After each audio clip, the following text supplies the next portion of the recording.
Tonkala, poeta Augustin.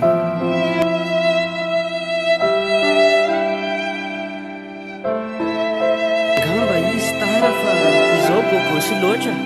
Rivariva teo efa nandeha ny fotoana, alinalin'ny tena nanao foana.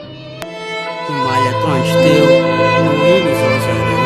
Eo avy dia velopitsika iny, elanela lesy fa hanan'olody. Manao sipa naky vadivady, nefa misy olona tena mianjady. Poeta